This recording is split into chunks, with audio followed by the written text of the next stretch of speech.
नमस्कार सगळ्यांना. आज आपण बघणार आहोत रताळ्याच्या भातुड्या कशा करायच्या, म्हणजे स्वीट पोटॅटोच्या.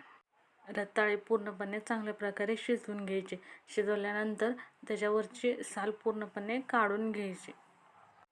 साल काढल्यानंतर ते किसायचे, म्हणजे ते वरचे ते जे केसर असतात ना ते निघून जातात. त्याच्यासाठी ते किसून घ्यायचे अशा प्रकारे पूर्णपणे.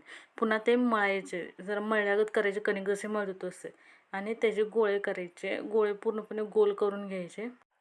त्या गोळ्याच्या वरच्या आणि खालच्या बाजूला प्लास्टिकची पिशवी ठेवून तो गोळा पूर्ण भातुड्यांसारखा पसरून घ्यायचा.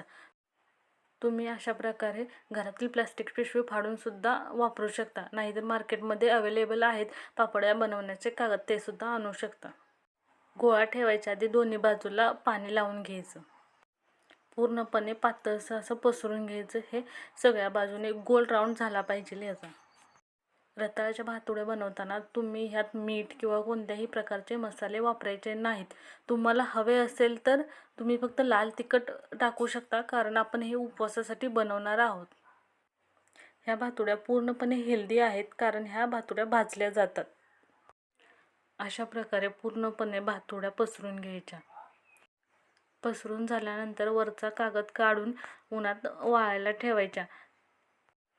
एका कपड्यावर वाळू टाकायच्या. पूर्णपणे भातुड्या वाळल्या पाहिजे, म्हणजे चांगल्या वाळल्या तर तुमच्या वर्षभर भातुड्या टिकतात, काही सुद्धा होत नाही. मी या भातुड्या आरावरती भाजत आहे. तुम्ही ह्या गॅसवरती भाजू शकता किंवा गॅसवर तवा ठेवूनही भाजू शकता. तयार आहेत आपल्या रताळ्याच्या भातुड्या, म्हणजे स्वीट पोटॅटोच्या पापड्या. व्हिडिओ आवडल्यास नक्की लाईक, शेअर, सबस्क्राईब करा.